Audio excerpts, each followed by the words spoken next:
반갑습니다. 이번에는 질문에 답하는 시간이 되겠습니다. 어떤 질문을 받냐 하면요.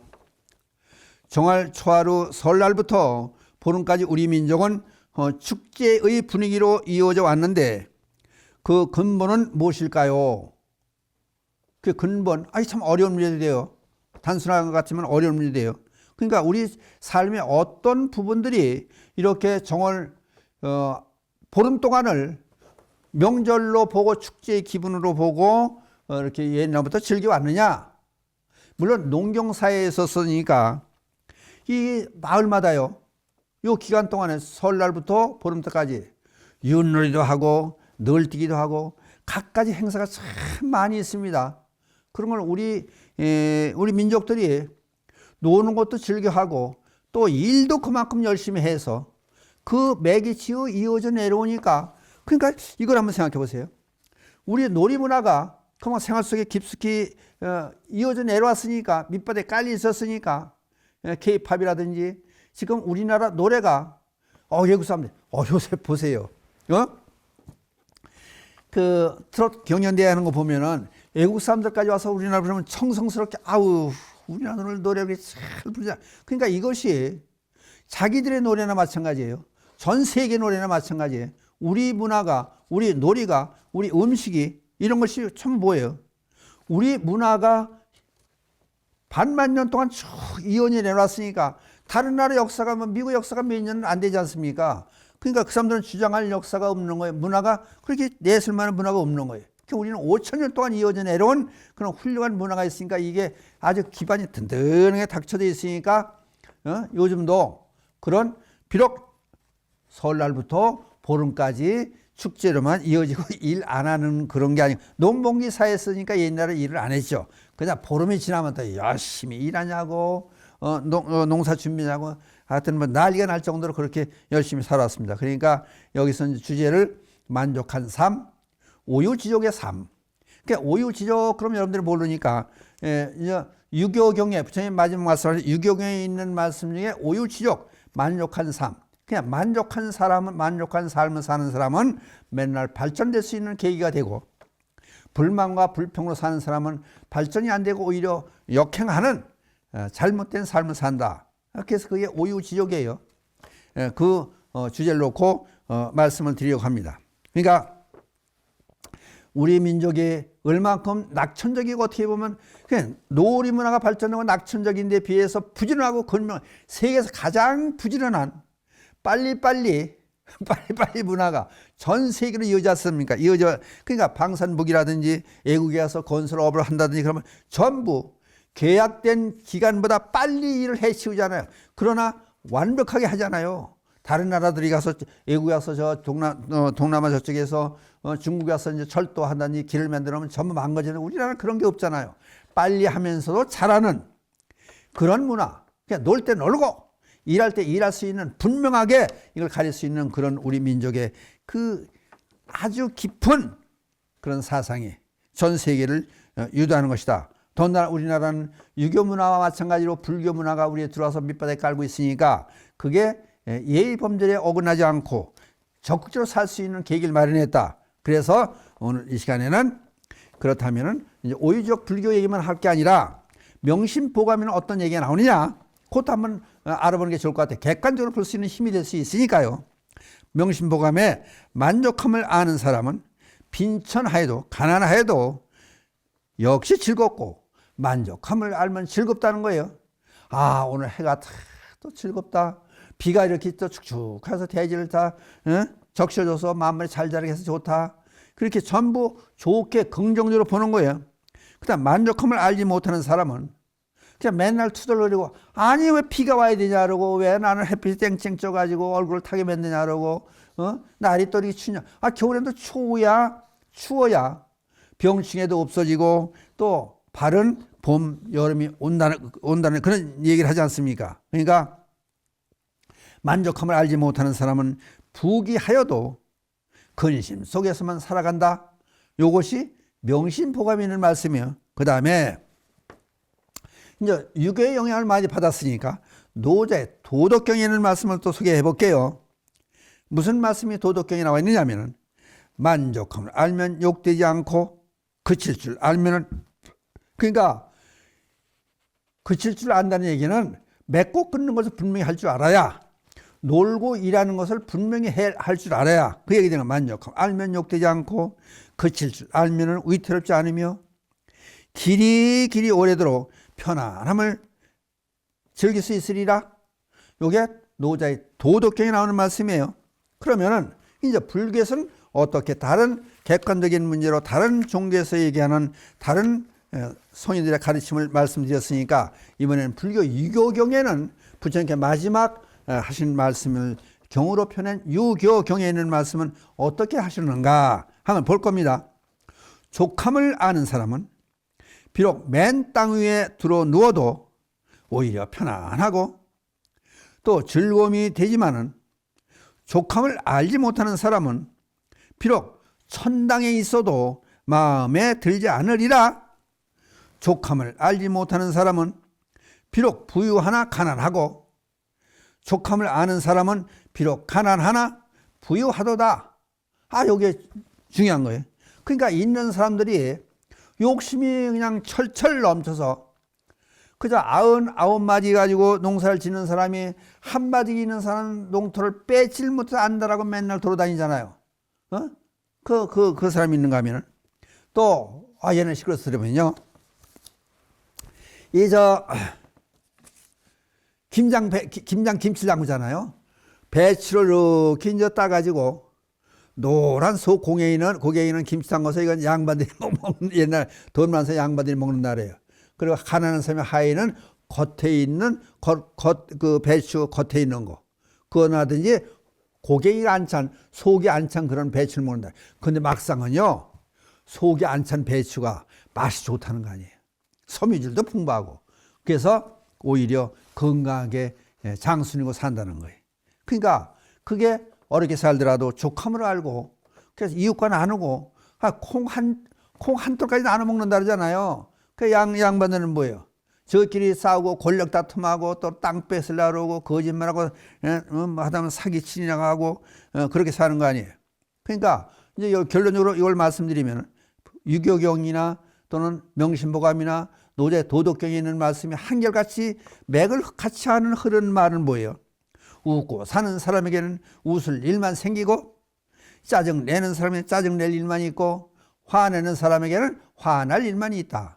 그러니까 이게 뻔한 거 아니에요, 이게. 그냥 뻔한 사실을 우리는 잊어버리고 살아요. 맨날 화내고 다니는 거예요. 아니, 화낼 일이 아니야. 오늘 왜 햇빛이 짱짱 쪄가지고 사람 덥게 만드냐고 화내고 다니면은, 그 화가 다른 사람이 미쳐 가는 거야. 다른 사람 만나면 화낸 얼굴로 보면 다른 사람이 좋게 대하지 않잖아요. 그 사람 만나려고 그러지 않잖아요. 그러니까 서로 다른 사람이 또 시큰둥하게 하면 또 왜 그러냐고 또 시비부터 싸움이나 하고, 그냥 싸움, 맨날 그런 사람들 화내는 사람은 싸움이나 하고 다니잖아요. 그러니까 이게 화를 내지 않고 그저 웃으며 즐겁게 사는 그런 삶이 중요한 거 아니냐. 그것이 바로 불교에서 얘기하는 오유지옥의 삶이다. 만족. 그러니까 착각을 하면 또 이렇게 생각해요. 만족할 줄 알아. 그러면 가난하게 사는 사람도 또는 중류층에 사는 사람도 만족하게 살아. 그럼 맨날 그태는 살라, 그 얘기가 아니에요.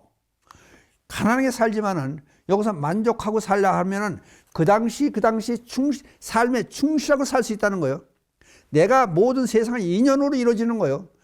가난하지만은 만족하게 사는 사람은 다른 사람에 대할 때 만족하게 감사한 마음으로 대하는 거예요. 그럼 감사한 마음 속에서 인연을 좋게 만들어지면 좋은 일만 자꾸 이어지는 거예요. 그러면 그게 잘 살게 되는 방법이 되는 거예요. 그런데 지금 조금 잘 살아도 불만 속에 살면은 다른 사람의 불만만 얘기하고 욕심만 채우려고 그러면 다른 사람은 자기만 똑똑한가? 다른 사람도 다 알아봐요, 그거를. 그 어떤 데 보면은 그래요. 식당 가면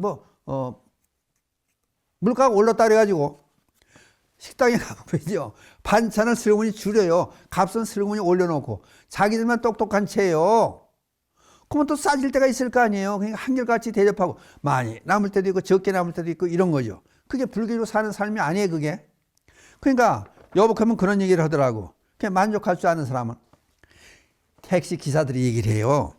불자들은요, 전 알아볼 수 있어요, 그러더라고. 그게 어떻게 알아보냐 했더니, 택시를 타고 가면은 골목 집 앞까지 안 간대요. 큰 길에서 내리고 요새는 카드로도 하지만 돈을 줄 때도 잔돈 몇백 원 남아 됐어요. 그냥 가지세요. 수고하셨어요. 감사합니다. 오늘 돈 많이 버시고 좋은 날 되세요.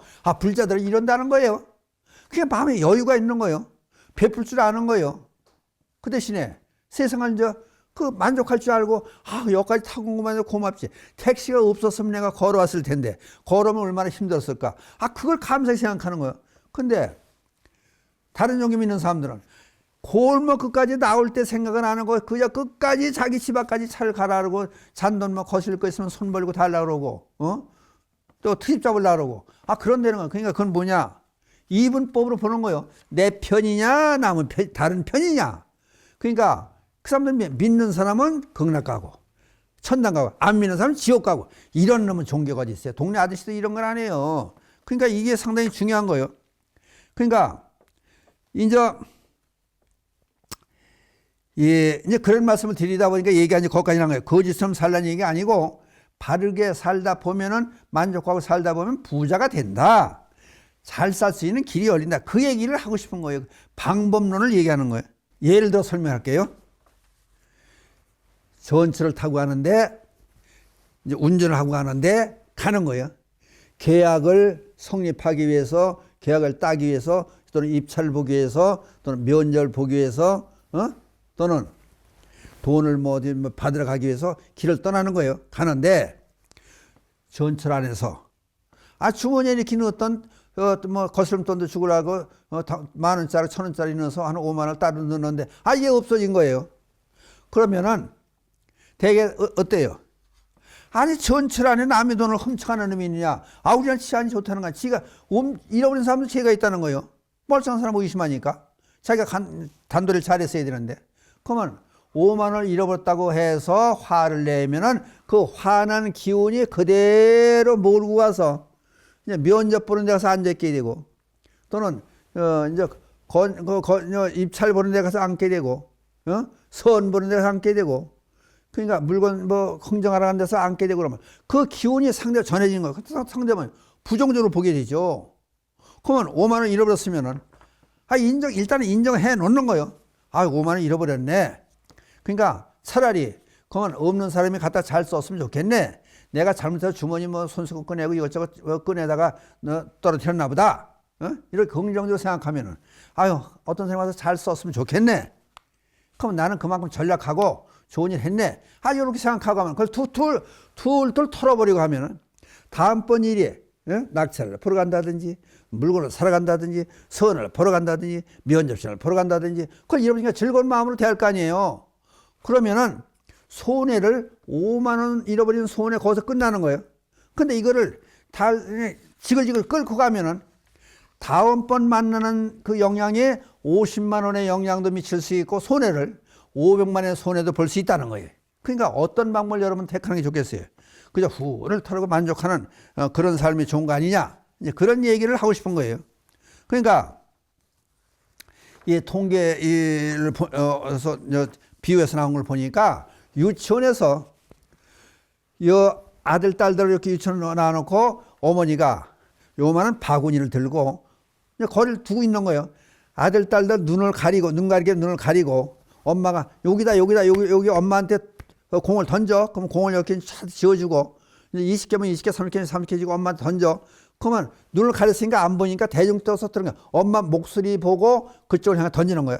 그럼 엄마가 바구니에 몇 개나 받느냐? 요걸 시험을 해보는 거야. 그랬더니 이제 예를 들어서 이렇게 던졌는데 이제 엄마 왼쪽으로 엄마 왼쪽으로 던져서 오른쪽으로 조금만 던지면 돼요. 엄마 목소리 들으더라. 잘했다. 잘못 던져도 잘했다고 조금만 오른쪽으로 던지면 되겠네. 그러니까 엄마 받는 것도 있죠. 이래가지고 받으면 많이 받더라는 거예요. 근데 이제 이게 경쟁이 되니까 어떤 엄마들은 그러더라는 거예요. 야, 이 바보 같은 애야. 오른쪽으로 던지라고 그랬잖아. 왜 왼쪽으로 던져갖고 잘 던져. 그러고 막 야단을 치면 이게 주눅이 들어서 못 던져서 바구니에 공이 안 들어가더라는 얘기예요. 이게 무슨 얘기예요? 칭찬을 해주면은 긍정적으로 보면은 상대방의 마음을 편안하게 해서 이득이 많다는 거예요. 그러니까 부정적으로 야단치고 그것 때문에 못 던지냐고 애한테 아니, 애가 어린애가 누군가하고 잘 던질 리가 없잖아요. 아니, 전문적으로 하는, 직업적으로 하는 피처도, 야구에서는 피처도 공을 제대로 못 던지고, 볼을 4개를 해서, 예? 주자를 내보낼 때도 있는데. 그러니까 마찬가지예요. 그러니까 긍정적으로 보고 칭찬하고 좋게 다스리면 좋은 일이 있다. 이제 부처님 당시에 어떤 일이 있었냐면요. 코끼리가 이런 진흙 운동에 빠졌다라는 거예요.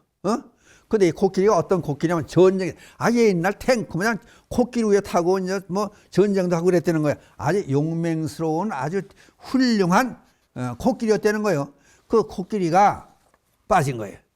빠지는데 사람들이, 코끼리 건져낼 거 아니에요. 그러니까 해초리, 이만한 해초리를 팍 패고만 안만 해도 나오려고 애를 쓰는데 못 나오더라는 거예요. 그랬더니 그 코끼리 전담했던 사육사가, 이제 오래전 전쟁에 같이 나갔던 그 사육사가 코끼리 몰고 다니는 이제 전문 코끼리 담당했던 사육사예요. 사육사가 이제 불러온 거예요. 이 코끼리를 어떻게 나오게 할 수 있냐? 그래가지고는 안 됩니다. 때려가지고 그래가지고는 안 됩니다. 그러더니 그 왕궁에는 군악대잖아, 군악대. 군악대로 빨리 오라 그러더라고요. 그러니까 코끼리 빠져 있고 군악대에 와서 북도 치고 장군 치고 나팔 들고 군각군하고 진군 나팔을 부르대는 거예요. 그랬더니 그냥 쭉 제가 운동에서 나오더라는 거예요. 그러니까 이렇게 그냥 신나게 만들어지고 자연적으로 나오게 만들어져야 되는데, 아니, 코끼리를 때려가지고 그 사람이 들어 올릴 수 없는 거고 못 나오더라는 거예요. 그러니까 긍정의 힘이 얼마큼 중요한가를 알 수 있는 거예요. 그럼 사람의 이제 사람의 또 한 가지 더 비유를 들게요. 스페인에서 택시 기사가 있는데 병원에 왔다 갔다 하면 대학병원에 환자를 이렇게 실어나려고 그랬대요. 그럼 병원에서 이제 이 사람한테 이제 연락해가지고, 환자가 있으니까 택시 뭐 오세요. 그러면 이제 지금 콜택시와 마찬가지지. 스페인에서. 그랬더니 한 번은 이 택시 기사가 환자를 대학병원까지 태우고 갔는데 급히 나오니까 돈을 안 가지고 나왔다라는 거예요. 환자고 가족이, 보호자가. 그러니까 돈이 없다고 자꾸 그러니까 됐습니다. 그냥 가세요. 그냥 가시라고. 그러고 나서 돌아오는 길에 생각하니까 마음이 흡족하더라는 거예요. 저렇게 환자 어려운 사람을 내가 태워다 줬으니까 병을 낫게 해준 거나 마찬가지다. 내가 아니었으면 고생했을 건데, 돈을 안 받고 나서 보니까 맨날 딱딱 택시용을 받다가 돈을 안 받으니까 기분이 좋다는 거예요. 그냥 가세요. 그러고 나서 그거를 감정을 쭉 생각하고 그 짜릿한 그 남에게 베풀어 본 사람만이 느낄 수 있는 그 흐뭇한 감정을 느껴가지고 그 다음에 이제 병원에서 연락이 온 거예요. 여기 이제 퇴원 환자가 있는데 콜택시 문장 이제 부르니까 지정해놓고 오세요. 이렇게 가가지고 태워가지고 그냥 가까운 지역이라 태워다주고 병 나았으니까 참 고맙네요. 내가 오늘 봉사했으니까 택시용 안내 줍니다. 그냥 내려줬다는 거예요. 그렇게 반복하다 보니까 다른데 이제 택시 타는 승객들한테 돈을 받고 또 이제 살았으니까 병원에 오는 사람한테는 택시요금을 올적할적 안 받았다는 거예요. 2년 동안 돈을 안 받고 다녔다는 거예요. 요 인터넷에 올라와 있는 걸 그러니까 눈이 번쩍 떠서 이걸 메모를 해봤어요. 그랬더니 하루는 2년이 된 어느 날 병원에서 환자가 있는데 오셔야 되겠어요? 어디 계세요?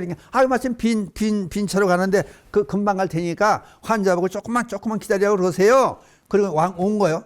택시 그 기사가 택시 병원 문 앞에 차를 세워놓고 현관문을 열고 하니까 의사들이 수십 명에 두 줄로 쭉 서가지고 고풍선도 날리고 박수를 막 치고 난리가 났다는 거예요. 기사님 어서 오세요. 환영을 해주는 거예요. 도대체 뭔가 했더니 환자가 있어 부르는 게 아니라 병원에서 이 소문이 나가지고 얼마나 고마우냐 이거지. 병원에서 태워다주고 데려오고 해야 되는데 병원에서 앰뷸런스밖에 없잖아요. 그 앰뷸런스 대기하고 있어야 하잖아. 언제 급한 환자가 올지 모르니까. 그러니까 얼마나 고맙게 생각했는지 병원의 의사들이고 간호사들이 전부 뜻을 모아가지고 돈을 걷어대는 거 아니에요. 고마운 걸 병원 자체에서 내놓고 이렇게 훌륭한 분을 우리가 알아줘야 된다. 그러니까 그걸 우리가 알아주고 고맙다는 생각을 해야 우리도 사람을 살 거 아니냐. 그래가지고 의사 간호사들 두 줄을 점심시간을 이용해서 택시 일부 불러가지고 박수를 팍 쳐주고 불러드렸다는 거 아니야. 그러니까 택시기사가 감격해서만 눈물을 막 흘리더라는 거 아니야. 2년 동안 내가 보람 있는 일을 했구나. 이렇게 날 알아주고 고맙게 할 수가 없네. 거기다 두둑한 돈 봉투까지 두둑한 돈 봉투까지 줘가지고 받았다는 거 아니에요? 그 이 사람 어떡할 거야? 계속해서 어려운 사람을 위해서 이렇게 해줄 거 아니에요? 그러니까 봉사라는 게 이게 해본 사람만 하는 거 이게. 그러니까 얼마나 훌륭한 일이에요. 그러니까 이게 그나그나 돈 안 내도 만족하는 내가 좋은 일 했다. 내 말 흡족하다. 나도 이런 일이 있을 때 내가 이렇게 하면 다른 사람도 나를 도와주고 내가 이렇게 도우면 서로 돕고 서로 사내가 되겠구나. 이런 마음가짐이 얼마나 중요한 얘기예요. 또 이제 시간이 다 된 것 같아요. 한 가지만 더 소개를 해드릴게요. 미국에서 미국 경찰들은 빡빡한가 봐, 그런가 봐요. 근데 가다 보니까 주차 위반으로 차 한 대가 서 있더라는 거예요. 그러니까 이제 적발해서 경찰관 둘이 가서 이제 적발을 한 거예요. 위반이니까. 그래서 이제 면허증을 내세요. 그래서 이제 딱지를 끊으려고 그러는데 여기 왜 서 계세요, 할아버지? 그러니까 79살 되신 노인분이더라는 거예요. 그러니까 여기 왜 서 있어요? 그랬더니 경찰관님 제 부탁이 있는데 제가 우리 부인이 환자라 쓸쓸한 나날을 보내고 애로하고 또 아들이 정신 박약자라 이 애를 위하고 부인을 위해서 무슨 일을 할까 생각해서 제가 돈을 아껴가지고 제가 가난한 집살림이지만은 돈을 아껴가지고 텔레비를 새 거를 하나 다 샀습니다. 샀는데 텔레비를 샀는데 설치를 해야 되는데 이걸 전자제품 가게 와서 전부 설치를 해달라 그러니까 물건을 팔았으면 설치해 줘야 되는데 그 돈을 많이 줄 수가 없고 제가 어리고 가난하니까 돈을 줄 수가 없고 설치해달라고 도와달라고 와서 한번 그래도 이걸 전부 안 한다고 거절을 합니다. 그래서 여기 저기 가서 여기 저 전자제품 가게 와서 차 세워놓고 여기 가서 부탁하다가 거절당하고 나오는 길이에요. 그러니까 주차 위반이 됐습니다. 죄송합니다. 그러고 그냥 저를 그게 79살 먹은 노인분이 경찰관에 저를 막 미안하다고. 그랬더니 여기서 경찰관 두 분이 느낀 거예요. 알았습니다. 그러면은 영감님 사시는 집 주소를 알려 주세요. 저희가 지금은 근무 중이니까 퇴근하고 나서 우리들이 가가지고 설치를 해드리니까 걱정 마세요. 그래가지고 딱지 띄는 대신 안 띄고 어디 집으로 가세요. 저희가 저녁에 가서 해드릴 테니까 걱정 마시고 계세요. 딱 하잖아요. 가난한 데다가 또 환자인 부인을 위해서 정신박약자인 아들을 위해서 텔레비를 사놓고 보여주고 즐겁게 해주기 위해서 그 마음이 얼마나 고마워요. 부인을 생각하는 마음, 자식을 생각하는. 그러니까 경찰관이 두 분이 이제 경찰서에 가가지고 퇴근하면서 우리들은 잘 못하니까 우리들 중에서 동료 중에서 텔레비 새로 사는 거 텔레비 설치 잘하는 사람이 있으면 나오라 그래가지고 같이 여럿이 가서 선물도 사가지고 가서 노인들을 위로해주고 텔레비 설치를 해줬다는 거 아니에요. 이게 민중의 지팡이 경찰이죠. 숨어서 기다리다가 딱지나 띄고 앉아고 교통위반이라고 몰래 과속단속 카메라를 걸어놓고 이거보다는 사고를 미연에 방지하고 어린 사람을 도와주는 그러니까 여보게 경찰 민중의 지팡이라죠. 그러니까 이 얘기가 조금 빗나가는 것 같지만은 하여튼 만족하며 살 수 있는 삶 그것은 곧 다른 사람도 더 어렵게 보고 내 일이라 보고 내 가족이라 보고 내 이웃이라고 내 친척이라 보고 도와주는 거예요. 그러니까 만족하면서 한 발짝 더 나가서 남을 도와주고 살 수 있는 그런 삶이 올 한 해 우리 불자님들이 그런 삶을 쭉 사셨으면 좋은 일만 있겠다는 그런 생각에서 오늘은 이런 말씀을 드렸습니다. 그래서 설날 특집으로 말씀을 드렸고 보름을 맞이해서 오늘은 특별히 이런 말씀을 제 나름대로 골라서 여러분께 말씀을 드렸습니다. 부디 그저 좋은 날 되시고 그저 즐거운 한 해가 되시길 기원드리면서 마치겠습니다. 개송을 읊고 끝내기로 하겠습니다. 불보살님이 자비강림이 늘 함께 하셔서 이 땅의 불국 정토가 되어지이다. 나무불, 나무법, 나무성 감사합니다.